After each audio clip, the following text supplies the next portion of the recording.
বন্ধুগণ আমার, একটু আপনাদেরকে ছাত্র পরিচয় করে দিতে চাই। ছাত্রগুলি কেমন কেমন ছাত্র আল্লাহ তাআলা তার হাবিবকে দিলেন। একজন ছাত্রের কথা শুধু আপনাদেরকে শুনাইব। নাম হইল হিমসের গভর্নর সাইদ বিন আমের রাদিয়াল্লাহু তাআলা। ওমরের শাসন আমলে হযরত ওমর ইসলামের দ্বিতীয় খলিফা। হিমসের গভর্নর হইলেন সাইদ বিন আমের। হযরতে সাইদ বিন আমেরকে পরীক্ষা করার জন্য 100 দিনার স্বর্ণ মুদ্রা ঘরের ভিতরে পাঠিয়ে দিলেন। এই 100 দিনার 100 স্বর্ণ মুদ্রা সাইদ বিন আমের হাতের মধ্যে পাওয়ার পরে ঘরের ভিতরে গিয়ে চিৎকার দেওয়া আরম্ভ করলেন। বিবিকে ডাক দিয়ে বলেন, বিবি আমার ঘরের ভিতরে জাহান্নাম ঢুকে গেছে, আমার ঘরের ভিতরে বাতিল ঢুকে গেছে, আমার ঘরের ভিতরে ধ্বংসকারী জিনিস ঢুকে গেছে। ঘরের ভিতরে যাইয়া হাউমাউ করে কান্দে। হাউমাউ করে কান্নার সঙ্গে সঙ্গে বিবি ডাক দিয়ে কয়, স্বামী আমার, আমি আপনাকে চিনি, আমি আপনাকে আগায় চিনি, আমি আপনারে গোড়ায় চিনি। আমি আপনার বিবি হওয়ার পরে ঘরের ভিতরে এসে আমি আপনার সব কিছু জানি। ও প্রাণের স্বামী, কি হয়েছে একটু বলেন। এবার ডাইকা বলেন, বিবি গো হাতটা দাও। হাত দিলেন, হাতের মধ্যে হাত লাগায় ডাইকা কয়, ও বিবি তোমার সহযোগিতা ছাড়া আমি আমার ঘর থেকে জাহান্নাম বের করতে পারবো না। তোমার সহযোগিতা ছাড়া আমি আমার ঘর থেকে আগুন বের করতে পারবো না। বিবি ডাক দিয়ে বলেন, প্রাণের স্বামী আমার কি হয়েছে একটু বলেন। এবার ডাক দিয়ে বলেন, আমার ঘরের ভিতরে দুনিয়া ঢুকে গেছে, আমার ঘরের ভিতরে স্বর্ণ মুদ্রা ঢুকে গেছে। এবার বিবির বুঝার বাকি নাই। বিবি ওই বোরকাটা কালো কাপড়টা নিয়া গায়ের মধ্যে জড়ায়া বড় একটা চাদর দিয়া স্বামীর গায়ে জড়ায়া ঘর থেকে বের হয়ে গেলেন। সারা রাত মানুষের দুয়ারে দুয়ারে যান, টোকা দেন, সালাম দেন, জিজ্ঞেস করেন তোমার ঘরে কোনো অসুবিধা আসেনি, তোমার ঘরের কি প্রয়োজন বলো। যার যতটুকুন প্রয়োজন সারা রাত ব্যাপী ফজরের নামাজের আগ পর্যন্ত মানুষের দুয়ারে দুয়ারে গিয়া কাউকে 1 দিরহাম, কাউকে 2 দিরহাম, এইভাবে করে ফজরের আগ পর্যন্ত সমস্ত স্বর্ণ মুদ্রাগুলি বিলীন করে ফজরের আজান দেয়। ঘরের ভিতরে 2 রাকাত নামাজ আদায় করে শুকরিয়া আদায় করে বলেন, আমার ঘর থেকে জাহান্নামের আগুন বের হয়ে গেছে। জবান খুইলা মুহাব্বতে জোরে বলেন সুবহানাল্লাহ। এখন যদি কোনো পরাশক্তি মনে করে বাংলাদেশটা ফাঁকা, বাংলাদেশটা গরিব, বাংলাদেশের মানুষ দুর্বল, এরা যে কত বড় বোকা, এটা দিয়ে আমরা শেষ করতে পারবো না। যাই হোক, কোরআনে কারীমের আয়াত তেলাওয়াত করছি। ইব্রাহিম আলাইহিস সালাম 3টা দোয়া করছেন। 3টা দোয়া কোন সময় দোয়া করছেন? কাবা ঘর নির্মাণ করে, সাথে নিজের সন্তান ইসমাইল জবিহুল্লাহকে নিয়ে কাবা ঘর নির্মাণ করে আল্লাহ পাকের কাছে দোয়া করেন। কি দোয়া করেন? এগুলি আমাদের জন্য শিক্ষণীয় বিষয়। কাবা ঘরের মালিক হচ্ছেন আল্লাহ। সবাই একসাথে জীবনের সর্বোচ্চ শক্তি দিয়া জোরে বলেন, কাবা ঘরের মালিক কে? আল্লাহ কাবা ঘরের মালিক। ওই ঘরটার নাম হলো বাইতুল্লাহ, আল্লাহর ঘর। মালিক তিনি। বানাইলেন কে? বানাইলেন খলিলুল্লাহ। সাথে ছিলেন কে? সাথে ছিলেন জবিহুল্লাহ। নির্মাণ করে এখন এই ঘরের জন্য একটা লোক দরকার, ইমাম দরকার, শিক্ষক দরকার। আল্লাহর কাছে দোয়া করে। এই দোয়া করার আগে হযরত ইব্রাহিম আলাইহিস সালাতু ওয়াস সালাম আল্লাহ পাকের কাছে সর্বপ্রথম দোয়া করেন কি? وَإِذْ يَرْفَعُ إِبْرَاهِيمُ الْقَوَاعِدَ مِنَ الْبَيْتِ وَإِسْمَاعِيلُ।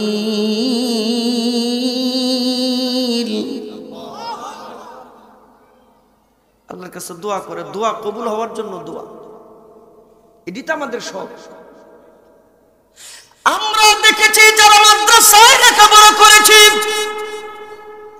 আমাদের উস্তাদদেরকে আমরা তাকায়া তাকায়া দেখতাম ইব্রাহিম আলাইহিস সালাতু ওয়াস সালামের ওই সুন্নতরে জিন্দা করার জন্য মাঝে মধ্যে গভীর রাত দরজা বন্ধ করে আস্তে আস্তে কানতে কানতে নিজের স্থির ঠিক রাখতে পারেন না, এমন জোরে জোরে কান্নাকাটি করে বাচ্চাদের ঘুম ভেঙে যায়। আমরা ছাত্র জামানায় আমাদের ঘুম ভেঙে যাইতো, আমরা ঘুম থেকে উঠে দেখি ওই যে ইব্রাহিম আলাইহিস সালাতু ওয়াস সালাম রবের কাছে যেইভাবে দোয়া করতেন, আমাদের মাদ্রাসার বড় বড় আলেমরা দরজা বন্ধ করে আল্লাহর দরবারে কান্নাকাটি করেন। মা মরলে এইভাবে কান্দে না, বাবা মারা গেলে এইভাবে কান্দে না। একটা মাদ্রাসা পরিচালনা করার জন্য যেইভাবে কান্নাকাটি করতেন আর যেইভাবে চোখের পানিগুলি জমিনের মধ্যে পড়তেন, ওই চোখের পানির ফসল হইল আজকে গোটা বাংলাদেশে, সারা পৃথিবীর তুলনায় আমার বাংলাদেশে সবচেয়ে কোরআনের হাফেজ বেশি। আওয়াজ দিয়ে জবান খুলে জোরে বলেন ঠিক কিনা? হযরত ইব্রাহিম আলাইহিস সালাতু ওয়াস সালাম এত জগতের মানুষ, ইব্রাহিমের পরিচয় আগে দেওয়া লাগবে। তার কারণ আমাকে 15-16 বছর পর্যন্ত বুয়া আব্বার সন্ধান দিয়েছেন। আমাদের 15-16 বছর পর্যন্ত মানুষকে জাতির পিতা শিখাইছেন। না না, চাপায় দেওয়া আব্বা আমরা মানি না, চাপায় দেওয়া পিতা আমরা মানি না। আমাদের পিতার নাম হইল ইব্রাহিম আলাইহিস সালাম। জোরে ঠিক নি? আল্লাহ কয় মুগো কথা না তো, মিল্লাতা আবিকুম ইব্রাহিম ওয়া সাম্মাকুমুল মুসলিমিন।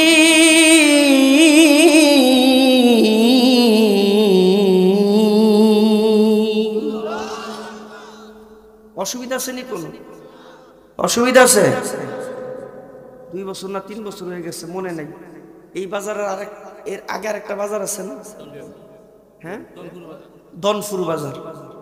এদিক দিয়ে ঘুরতে একটা মোড় পড়ে, হাফিজ কইতে পারবো 2 বছর না 3 বছর হয়েছে। ওইটা আসতেছে মোড় ঘুরে, করোনার সময় না কিসের সময় মনে নাই, দেশে কি যেন একটা ঝামেলা চলতেছে। এইটা ঘুরাইছি, থানার ওসি আইছে, ওসি আমার থামাইছে। হাফিজে ডরে, হুন্ডা নিয়ে ডরে, কইলে যেতেছেন আমাদের বাড়িতে, জানেন না এই সময় এক এলাকার মানুষ আরেক এলাকায় ঢুকা নিষেধ। ওই তো ভয়, অবস্থা খুব খারাপ। তার গাড়ির মধ্যে বসে দিচ্ছে, কপালে কি আর আসছে, কি আর করবো, এরা সর্বোচ্চ মামলা দিব আর একটা। আচ্ছা, এরপরে কি করব? জেলে নিব। এরপরে কি করব? রিমান্ডে নিব। এরপরে কি করব? একের সর্বশেষ একজন মানুষের হত্যা করা ছাড়া মানুষের হাতে আর কিছু আছে? ভাব সব কি মনে হয় যে বাংলাদেশের মালিক হইল পুলিশ আর আমরা হইলাম ছাতার মাথা। কথা কয় না জোরে, ঠিক নেই? মালিক বাংলাদেশের মেয়ে, কথা কম জানা পুলিশের। এখন বাংলাদেশে তাকাইলে মনে হয় সবচেয়ে বড় এতিমের দলের নাম হলো পুলিশ। দেখলে খালি সেলুন খালি মনে। আর যদি হন হেফাজত নেতা, বাবারে বাবা, অবস্থা খুব খারাপ। নি তো জানি না যে হেফাজত নেতার যত ভাবা, জানি না তো। আমরা হুজুর মানুষ, খাই দাই দোয়া করি, এই তো। আর তো কিছু জানি না। থানায় যে কোনো কাম আছে, এগুলি তো কোনো আলেমের দেখার বিষয় না। আলেমের চেয়ারের মধ্যে বৈশা ক্ষমতা ব্যবহার করা, এগুলি তো কোনো আলেম জানার কথা না। আমরা জানতেও চাই না। আমরা চাই বাংলাদেশের প্রত্যেকটা থানা, বাংলাদেশের প্রত্যেকটা এসপিডিসিকে কোরআন আইন শাসন চালানো, ইনসাফ প্রতিষ্ঠা করার জন্য সামনে বাংলাদেশে যদি কোনো প্রশাসন এসপিডিসি বাংলাবি করে, পিঠের চামড়া তুলে নেওয়া হবে, ঠিক কিনা?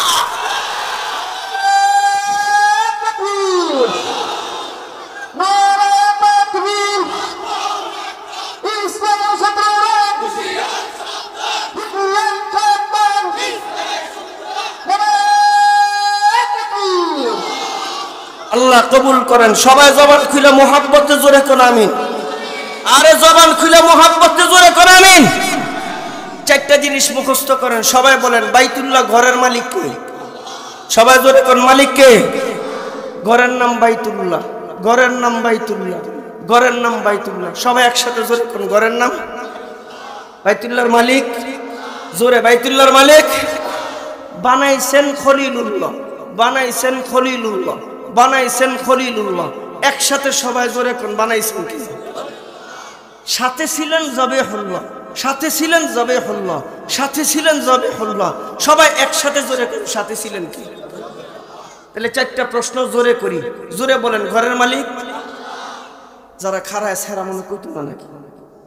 সবাই জোরে কোন ঘরের মালিক। ঘরের নাম, ঘরের নাম, ঘরের নাম বানাইছেন কে?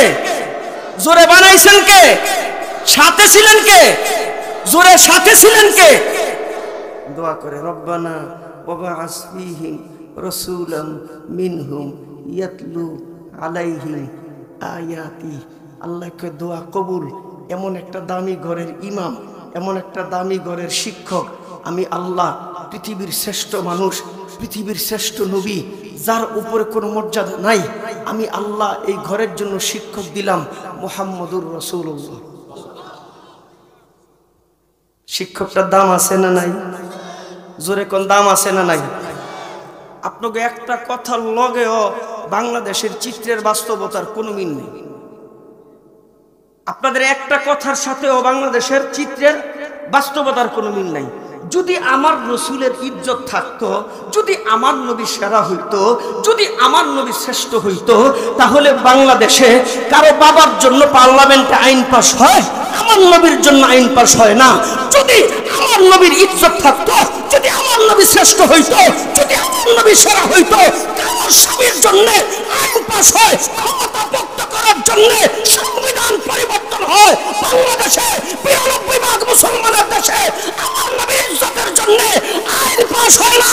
আগামীর বাংলাদেশ ক্ষমতায় কে আসবে জানি না, আমার নবীর ইজ্জত পার্লামেন্টে যদি আমার নবীর সম্মান রক্ষা না হয়, বাংলাদেশের রক্তের বন্যা পাবে, ঠিক কিনা?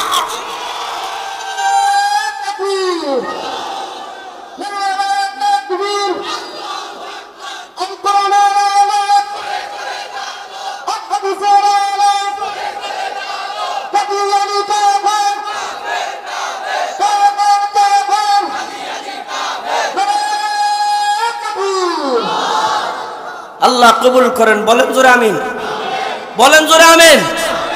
দুইটা হাত উড়ান তো সবাই, লারা দেন।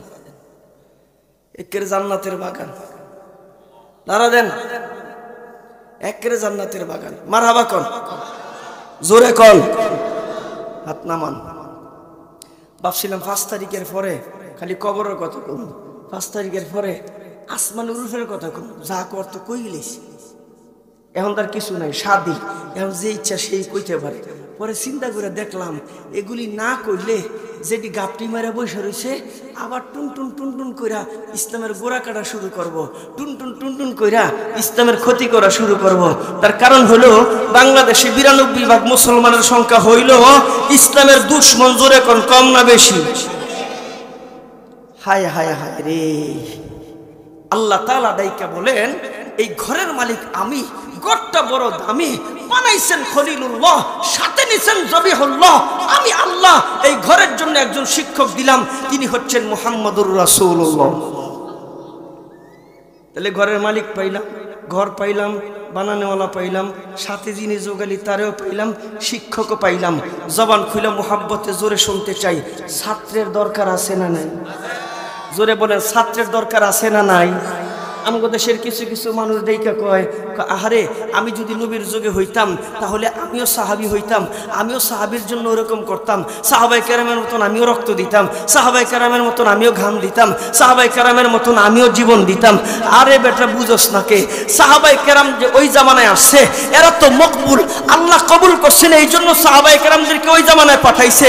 আপনারা আমারে কবুল করে নাই, এই জন্য তাবিনের জামানায় পাঠায় নাই, তাবিনের জামানায় পাঠায় নাই। আপনারা আমারে 16 বছর না, আর 1000 বছর পরে আল্লাহ তাআলা আপনাকে আমাকে বাংলাদেশের জমিনে পাঠাইছে। যদি কবুল করত তাহলে সাহাবায়ে কেরামের সাথেই পাঠাইতো। আওয়াজ দিয়ে জোরে কোন, ঠিক কিনা? এবার জোরে কোন, ঘরের দাম আছে না নাই? ঘরের মালিক যিনি, তিনি হইলেন কুল কায়নাতের একচ্ছত্র মালিক। আর বানানেওয়ালা যিনি, তিনি আল্লাহ পাকের খলিল, সাথে ছিলেন তিনি জবিহুল্লাহ।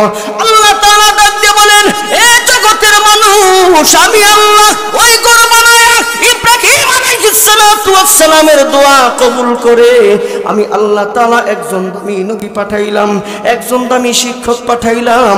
ওই দামি শিক্ষকের জন্য আমি আল্লাহ এমন এমন ছাত্র দিলাম, যেই ছাত্ররা ওই শিক্ষকের জন্য ঘাম দিবে, যেই ছাত্ররা ওই শিক্ষকের জন্য রক্ত দিবে, যেই ছাত্ররা ওই শিক্ষকের ইজ্জতের জন্য জীবন দিতে দ্বিধা করবে না। আমি আল্লাহ এইবার ওই ছাত্রদেরকে আমি আল্লাহ কি পড়াবেন সিলেবাস দিয়া দিলাম। ইয়াতলু আলাইহিম আয়াতি, ইয়াতলু আলাইহিম আয়াতি। সর্বপ্রথম সিলেবাস হলো আল্লাহ পাকের কোরআনের তেলাওয়াত। আওয়াজ দিয়া জবান খুলে একসাথে জীবনের সর্বোচ্চ শক্তি দিয়া জোরে বলেন সুবহানাল্লাহ। বন্ধুগণ আমার, একটু আপনাদেরকে ছাত্র পরিচয় করাইয়া দিতে চাই। ছাত্রগুলি কেমন কেমন ছাত্র আল্লাহ তাআলা তার হাবিবকে দিলেন। একজন ছাত্রের কথা শুধু আপনাদেরকে শুনাইব। নাম হইল হিমসের গভর্নর সাইদ বিন আমের রাদিয়াল্লাহু তাআলা। ওমরের শাসন আমলে হযরত ওমর ইসলামের দ্বিতীয় খলিফা। হিমসের গভর্নর হইলেন সাইদ বিন আমের। হযরতে সাইদ বিন আমেরকে পরীক্ষা করার জন্য 100 দিনার স্বর্ণ মুদ্রা ঘরের ভিতরে পাঠিয়ে দিলেন। এই 100 দিনার 100 স্বর্ণ মুদ্রা সাইদ বিন আমের হাতের মধ্যে পাওয়ার পরে ঘরের ভিতরে গিয়ে চিৎকার দেওয়া আরম্ভ করলেন। বিবিকে ডাক দিয়ে বলেন, বিবি আমার ঘরের ভিতরে জাহান্নাম ঢুকে গেছে, আমার ঘরের ভিতরে বাতিল ঢুকে গেছে, আমার ঘরের ভিতরে ধ্বংসকারী জিনিস ঢুকে গেছে। ঘরের ভিতরে যাইয়া হাউমাউ করে কান্দে, হাউমাউ করে কান্নার সঙ্গে সঙ্গে বিবি ডাক দিয়ে কয়, স্বামী আমার, আমি আপনাকে চিনি, আমি আপনাকে আগায় চিনি, আমি আপনারে গোড়ায় চিনি, আমি আপনার বিবি হওয়ার পরে ঘরের ভিতরে এসে আমি আপনার সব কিছু জানি। ও প্রাণের স্বামী, কি হয়েছে একটু বলেন। এবার ডাইকা বলেন, বিবি গো হাতটা দাও। হাত দিলেন, হাতের মধ্যে হাত লাগায় ডাইকা কয়, ও বিবি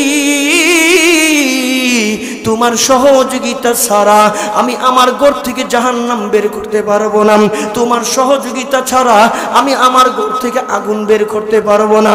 বিবি ডাক দিয়ে বলেন, প্রাণের স্বামী আমার কি হয়েছে একটু বলেন।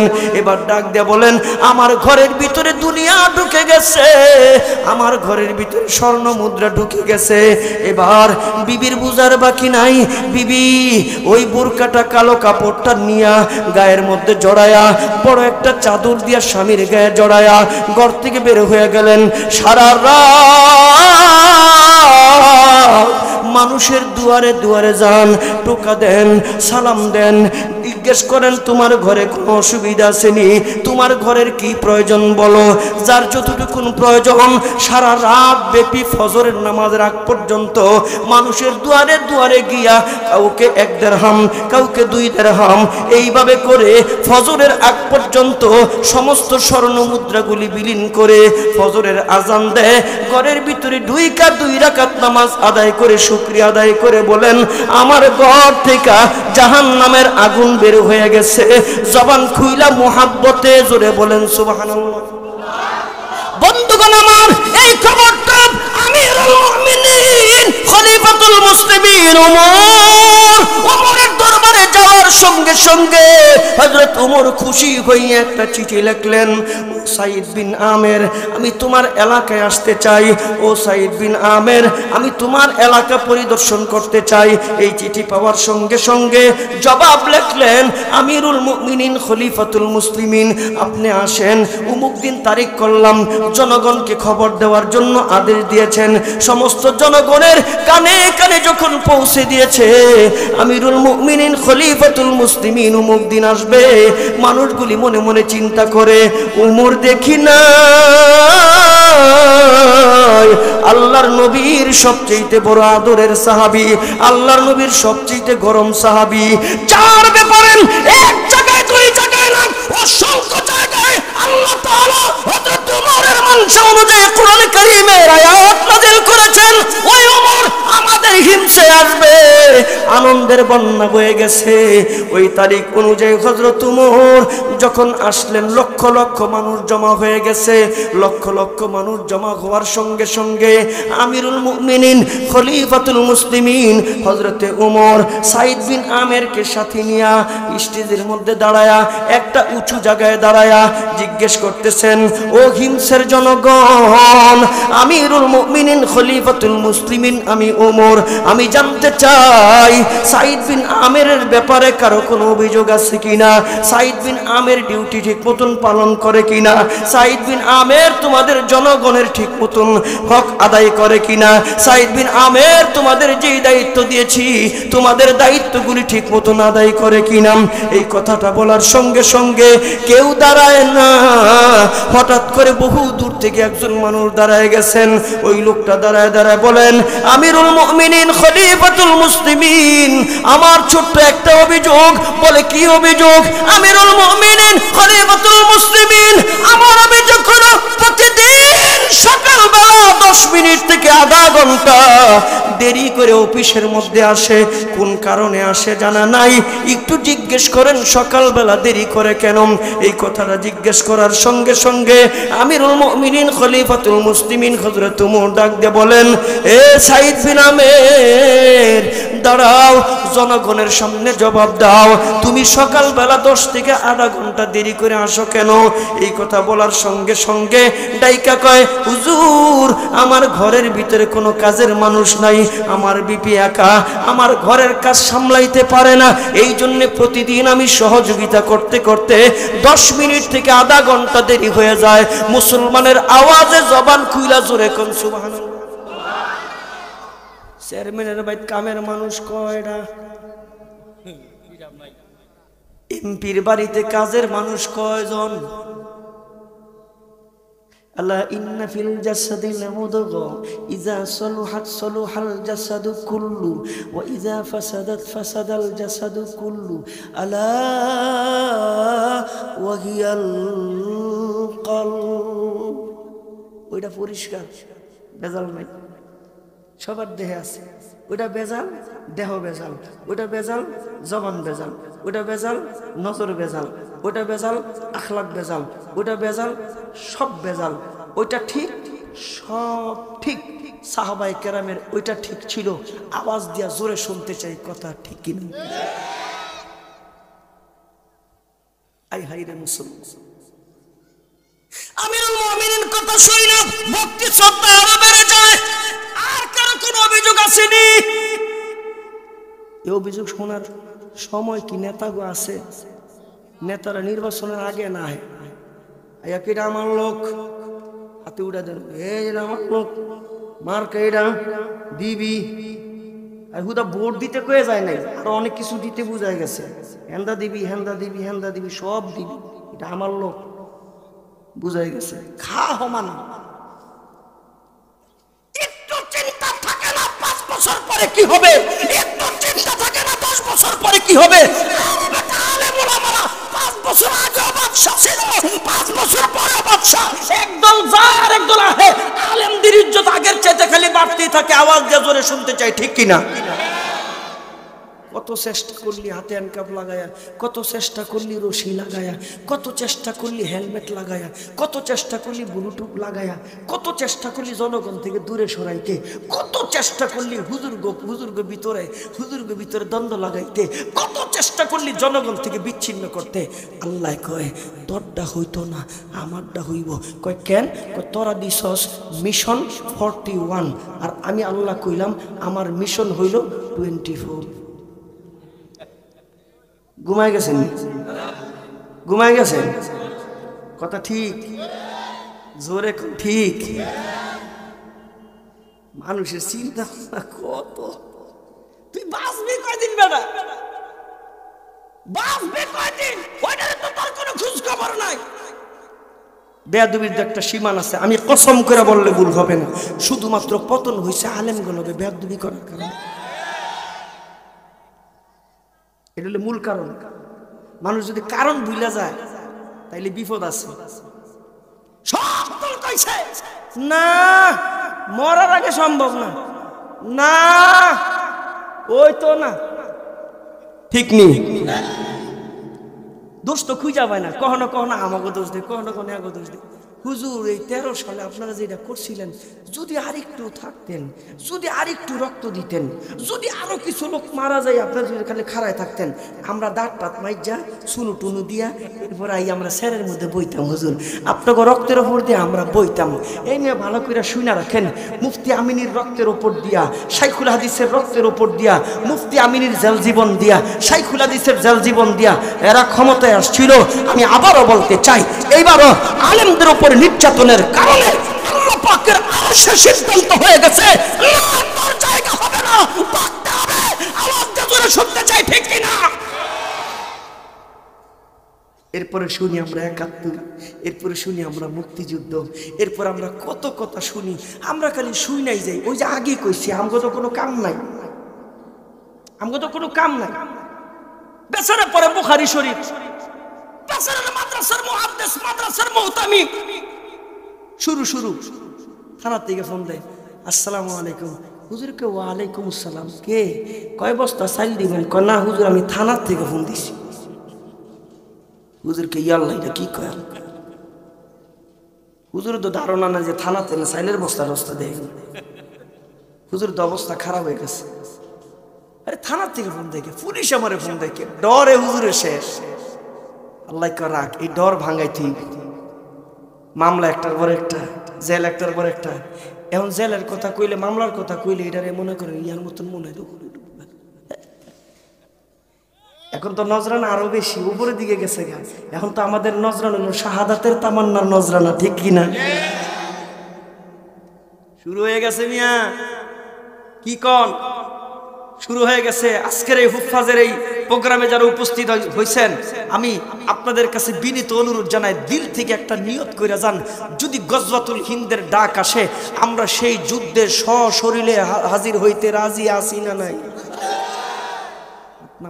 যদি না পাই, যদি আমাদের জীবদ্দশায় না পাই, তাহলে কি করবেন? ঘরে সন্তান আছে না, আপন সন্তান, ছেলেরে ওসিয়ত করবেন, বাবা কি আমার তো জীবনে সারা জীবনে একটা তামান্না ছিল, বাবা আমি তো মনে হয় জীবদ্দশা মনে হয় পাবো না, যদি আমি না পাই, বাবা তোর কাছে ওসিয়ত, তুই যদি এরকম একটা ডাক পাস, তুই যদি গজওয়াতুল হিন্দের আওয়াজ পাস, বাবা তুই সশরীরে হাজির হবি, ছেলের ওসিয়ত করে দিবেন। ছেলের আবার বলবেন, তোর জীবদ্দশায় যদি তুই না পাস, তাহলে তুই তোর ছেলের বলে যাবি, তার কারণ হইল আমাদেরকে সিঁড়ি আগায় যাইতে হবে। আমাদের প্রথম সিঁড়ি মামলা এটা শেষ, আমাদের দ্বিতীয় সিঁড়ি জেল এটা শেষ, আমাদের তৃতীয় সিঁড়ি আমরা নজরুল দিয়েছি রক্তের, এগুলো শেষ। এখন ফাইনাল খেলার জন্য বসে আছি। গজওয়াতুল হিন্দের ডাক আসবে, তোর বাড়ি নিয়ে আমরা গজওয়াতুল হিন্দে পাহাড়কে টুকরা টুকরা করতে কারা কারা রাজি, তুই হাত উত্তোলন করে দেখায় না। জায়গায় জায়গায় জায়গায় এন্দ বলে বর্ডার আছে, আসেনিও। কি অবস্থা এখন? বালানি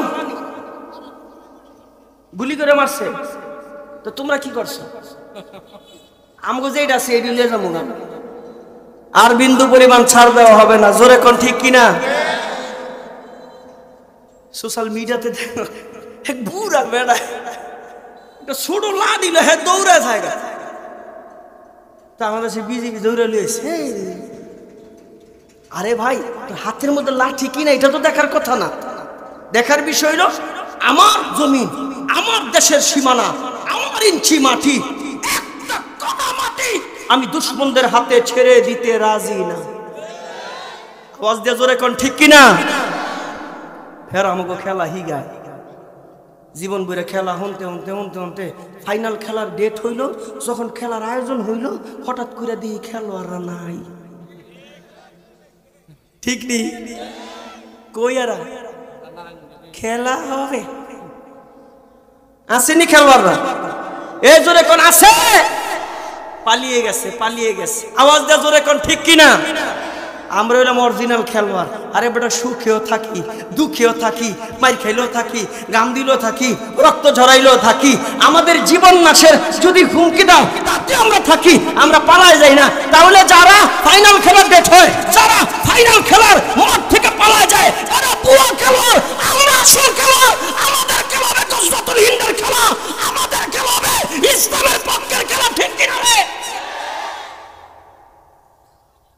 এবার শোনেন ওই ছাত্রদের কথা, যেই ছাত্রদেরকে আল্লাহ তাআলা কবুল করছেন নবীদের যুগে, যেই ছাত্রদেরকে আল্লাহ তাআলা কবুল করছেন সাহাবায়ে কেরাম হিসাবে, যাদের গুনাহ আল্লাহ সব মাফ করে দিয়েছেন রাদিয়াল্লাহু তাআলা আন, আল্লাহ এদের জীবনের সব গুনাহ মাফ করে দিয়েছেন, এরা হলো সাহাবায়ে কেরাম।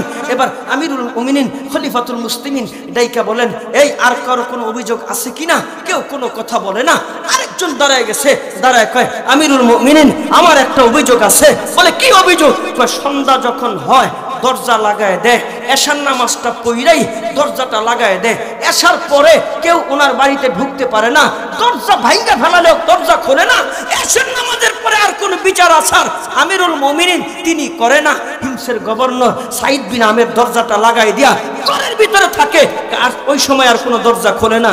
আমিরুল মুমিনিন খলিফাতুল মুসলিমিন ডাক দিলেন, এ সাইদ বিন আমের দাঁড়ায় জনগণের সামনে জবাব দাও। এটা হচ্ছে নমুনা, এটা হচ্ছে নমুনা। কি? জনগণের সামনে সব জবাব দিতে হবে।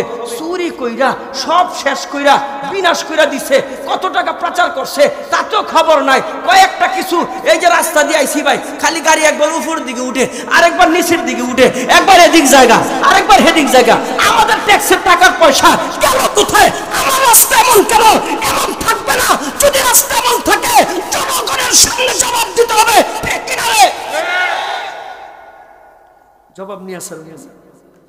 হায় হায় হায়, ডাক দেখে আমিরুল মুমিনিন খলিফাতুল মুসলিমিন, আমি এশার নামাজের পরে দরজাটা খুলি না, তার একটা কারণ আছে। কেউ যদি আমার দরবারে বিচার নিয়ে যায়, ওই সময় আমি দরজা খুলি না, অভিযোগ সঠিক। আমিরুল মুমিনিন খলিফাতুল মুসলিমিন, আমি সারাটা দিন জনগণের কাজে সময় দেই, এটা ইবাদত মনে কইরাই দেই, এটা ইবাদত। কিন্তু আমিরুল মুমিনিন প্র্যাকটিক্যালে মাওলার সাথে ইবাদত কইরা যেই মজা, ওই মজার স্বাদ আমি দিনের বেলা নিতে পারি না। তু মুঝে আসমান দিয়া তু মুঝে রাস্তা দিয়া,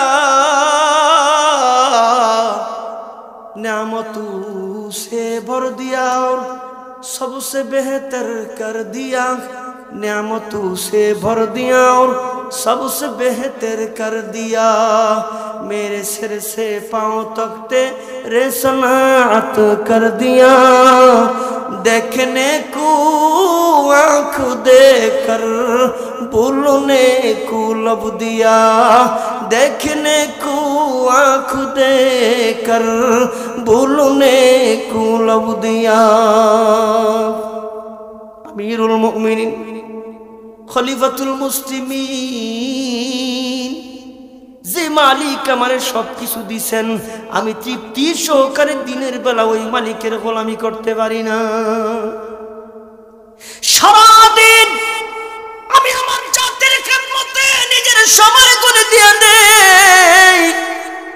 রাত্র যখন হয় আমি দরজা বন্ধ করে দুনিয়ার মানুষকে আর সময় দেই না, আমি আমার আল্লাহর গোলামিতে লিপ্ত হয়ে যাই। এই কারণে এশার নামাজের পরে আমার দরজা বন্ধ থাকে, আমার দরজা খোলা হয় না। এমন যদি হতো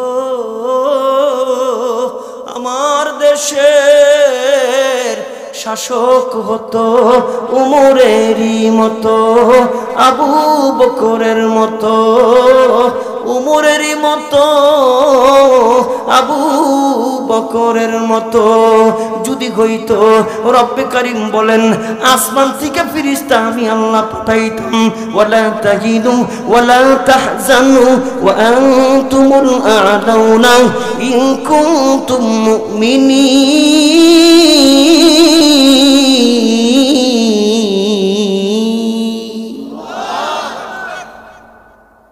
কেমনে বুঝাইলে বুঝবেন আমার জানা। আরেকজন শুধু কাবিরের কথা বইলে বিদায় নিয়ে যাইব। কেমন ঘরের সোহবতে ছাত্র ছাত্র ছাত্র ছাত্র ছাত্র, শুনি ৭১, শুনি মুক্তিযুদ্ধ, ১৯০ বছর পর্যন্ত গোলামির জিঞ্জিরে আবদ্ধ ছিল এই উপমহাদেশ। আলেমরা স্বাধীন করছে। এমন কোন গাছ ছিল না আলেমের লাশ ঝুলন্ত ছিল না, এমন কোন গাছের ডাল ছিল না যেই ডালের মধ্যে কোরআনে হাফেজের লাশ ঝুলন্ত ছিল না। বন্ধুগণ আমার, ওরকম একজন সিপাহ সালারের কথা বলে আমি আপনাদের কাছ থেকে বিদায় নিব। আওলাদে রাসূল হুসাইন আহমদ মাদানী রাহমাতুল্লাহি আলাইহি ওই রেশ ধরে ছাত্র আওলাদে রাসূল হুসাইন আহমদ মাদানী রাহমাতুল্লাহি আলাইহি পিছনে পিছনে যান। বলে সামনে কে? সামনে হইল শাইখুল হিন্দ মাহমুদুল হাসান দেওবন্দি রাহমাতুল্লাহি আলাইহি। কোমরের মধ্যে রশি টাইনা মালটার জেলখানায় নিয়ে যাবে। এমন সময় হুসাইন আহমদ মাদানী রাহমাতুল্লাহি আলাইহি পিছনে পিছনে যায়। জিজ্ঞেস করেন, ভাই আমার উস্তাদ রে কোথায় নিয়ে যাও? কোমরে রশি কেন? বলে তোমার উস্তাদ হইল অপরাধী। বলে কি অপরাধ? বলে তোমার উস্তাদ দ্বীনের কথা কয়, তোমার উস্তাদ ধর্মের কথা কয়, তোমার উস্তাদ মালিকের কথা কয়, তোমার উস্তাদ মসজিদ মাদ্রাসার কথা কয়, তোমার উস্তাদ জান্নাত জাহান্নামের কথা কয়। হুসাইন আহমদ মাদানী রাহমাতুল্লাহি আলাইহি বলেন, আমার উস্তাদ যদি এই অপরাধে অপরাধী হয়, আমিও তো একই অপরাধে অপরাধী। আমিও বলি আমার মাওলার কথা, আমিও বলি ইসলামের কথা, আমিও বলি দ্বীনের কথা। ওই অপরাধে আমিও অপরাধী। আমার উস্তাদের কোমরের মধ্যে যদি রশি লাগাও, আমার কোমরের মধ্যে রশি লাগাও, আমার উস্তাদকে যদি মালটার জেলখানায় নিয়ে যাও, আমারেও মালটার জেলখানার মধ্যে নিয়ে যাও। ডাইকা বলেন, না, তোমার উস্তাদের নামে হুলিয়া, তোমার উস্তাদের নামে মামলা, তোমার নামে কোনো মামলা নাই, তোমার নামে কোনো হুলিয়া নাই। নারায়ে তাকবীর। জোরে বড় জোরে ক। মুরব্বীর আবার কইব কি রে এটা কইলো কি? আর যুবক কইতাছি জোরে ক নারায়ে তাকবীর। কি ও ঘটনা কি? আজকে দি মেহমান থাকতে থাকতে মেহমান আয় পড়ে। অন্যান্য সময় কই আসেন 10 মিনিট 15 মিনিট। ঘটনা কি? মারহাবা কোন সবাই জোরে কোন মারহাবা। আরে আরো জোরে কোন মারহাবা। ওই যে শুরুতে কইছি আয়োজক যে হুফাজ, আয়োজক যে হামেলে কোরআন, এর লিগে বরকত। আল্লাহ কবুল করেন। সকলে জবান খুলে মুহাব্বতে জোরে কোন আমিন। শেষ কথা, মালটার জেলখানায় নিয়ে যাইব, স্টিমার রেডি। ওস্তাদরে উঠাইছে, হুসাইন আহমদ মাদানীরে নিবন দিছিলাম, পানিতে পড়ছে সাগরে। মনে মনে চিন্তা করে, পাগল দেখছি এমন দেখি না, উঠাইছে। উস্তাদের চেহারার দিকে তাকায়, উস্তাদ শাগরিদের চেহারার দিকে তাকায়, কথা কয় না। লম্বা সফর, জেলখানায় গেলেন। জেলখানায় যাওয়ার পরে হুসাইন আহমদ মাদানী রাহমাতুল্লাহি আলাইহি তাকায় তাকায় দেখে চেহারাটা মলিন, চেহারায় কেমন জানি পেরেশানির ছাপ। আদবের সাথে বৈশা জিজ্ঞেস করেন, হুজুর চেহারার মধ্যে পেরেশানির ছাপ কেন? বিবি বাল বাচ্চার কথা মনে হইছে? কয় না। বাড়ির কথা মনে কয় না? তাহলে চেহারা এমন পেরেশানির ছাপ কে? হুসাইন আহমদ মাদানী রাহমাতুল্লাহি আলাইহি ডাইকা কয়, আজকে একটা চাঁদ উঠবে, এটা নরমাল মাসের চাঁদ না, মাহে রমজানের চাঁদ। আমি আমার জিন্দেগিতে কোনদিন আমি বালেগ হওয়ার পর থেকে সূরা দিয়া তারাবির নামাজ পড়ি না। তুমিও কোরআনের হাফেজ না, আমিও কোরআনের হাফেজ না। এই জেলখানায় কোরআনের হাফেজ থাকার কথাও না। আমার চেহারায় পেরেশানির ছাপ। জীবনের সর্বপ্রথম মনে হয় সূরা দিয়া তারাবির নামাজ আদায় করতে হবে। জবান খুইলা মুহাব্বতে জোরে কোন সুবহানাল্লাহ। সারা জানা কইছে নামাজ আদায় করছে, সুন্নাত নামাজের পরে হুসাইন আহমদ মাদানী ডাইকা কয়, হুজুর পিছনে আছেন। কয় কেন? আপনার পেরেশানি দেখা আমি সারা দিন কোরআন লই এক পারা কোরআন মুখস্থ করছি। ওই এক পারা দিয়া 20 রাকাত তারাবির নামাজ পড়াইবো। 30 দিনে জেলখানার ভিতরে 30 পারা কোরআনের হাফেজ। আমরা যখন জেলে ঢুকি সব বেনামাজি, যখন বের হই দেই সব নামাজি। এরপরে গোটা জেলখানাটা একটা ভাসমান মাদ্রাসা হয়ে গেছে। গোয়েন্দা report, NSI, DB, DJFI, Bharat, America কয় ঘটনা কিরে তগো জেলখানায়। ডাইকা কয় হুজুররা গেছে জেল লেগা, এনে 10 জন, এনে 15 জন, এনে 20 জন, এনে 25 জন। কারো কারো কায়দার সবক, কারো কারো আমপাড়ার সবক, কারো কারো 10 পাড়ার সবক, কারো কারো 25 পাড়ার সবক। গোটা জেলখানাটা একটা ভাসমান মাদ্রাসা হয়ে গেছে। ভাল লাগে নাম না? আলেমরা জেলখানায় গেলে ঠিক জোরে শেষ কথা। 4টা চিঠি আইছে। ওস্তাদ জিজ্ঞেস করে নাই কার চিঠি, স্বেচ্ছায় বলেও নাই। ছোট্ট একটা কাগজের মধ্যে 2টা লাইন লিখে কাগজটারে বাস করে জানালা ফলাই দিছে।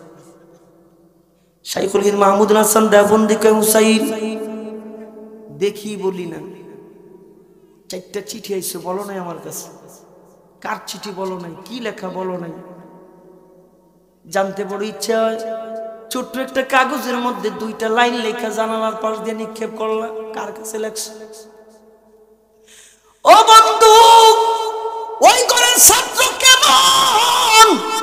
ওই ঘরের ছাত্র ছাত্র ছাত্র ছাত্র কিয়ামত পর্যন্ত যত ছাত্র আইব ইয়াতলু আলাইহিম আয়াতি, ওই রেশ ধরে ধরে ছাত্র হইব। বলে ছাত্রদের আখলাকার চরিত্র কেমন হইব? ডাক দিয়া কয় আমি ছোট্ট কাগজের মধ্যে 2টা লাইন লেখা জানালার পাশে নিক্ষেপ করছি। আমি দুনিয়ার কোনো মানুষের কাছে চিঠি লিখি নাই, আমি আমার মালিকের কাছে লেখা বাতাসের কাছে দিলাম, বাতাস যেন আমার চিঠিটা মালিকের কাছে পৌঁছায় দেয়। ও হুসাইন কি লেখছো বলো না। এবার ডাক দিয়া কয় আমি আমার মালিকের কাছে লিখছি, তেরে ইশক মে কুহে গম সর পে লিয়া আব জো হু তু ওয়াইশো নশা তো জিন্দগি छोड़ दिया अब जो हो तो हो, अंतुमुल आलौना कुरआन में तुम्हारा शानो है, गम नहीं परवाह नहीं जब कुव्वते ईमान है, एक दिन मरना है फिर जब लड़के क्यों मरते नहीं, नौजवान क्यों शहादतों का मजा लेते नहीं। আমাগো ভয় দেহে কোনো লাভ নাই, ঠিক কিনা? যে জাতি মরতে জানে এরা ভয় পায় না, যে জাতি ঘাম দিতে জানে, যে জাতি রক্ত দিতে জানে। আমাগো টেস্ট পরীক্ষা বহুত করছো, সামনে যদি করো মাস হুল দিয়ে এরপরে যাইতেইব। আমরা কানায় কানায় হিসাব নিব। রক্ত আর অযথা দিতে চাই না, গাম আর অযথা দিতে চাই না, আর আমার ভাইকে অযথা হারাইতে চাই না। রেজাল্ট বের করে আনবো, এরপরে রক্ত দিব। জবান খুলে জোরে শুনতে চাই, ঠিক কিনা? দেখা হবে রাজপথে, কথা হবে রাজপথে, কথা হবে চোখে চোখে, ভাষা হবে চোখের ভাষায়। ওমা আলাইনা ইল্লাল বালাগ। আসসালামু আলাইকুম ওয়া রাহমাতুল্লাহি ওয়া বারাকাতুহু।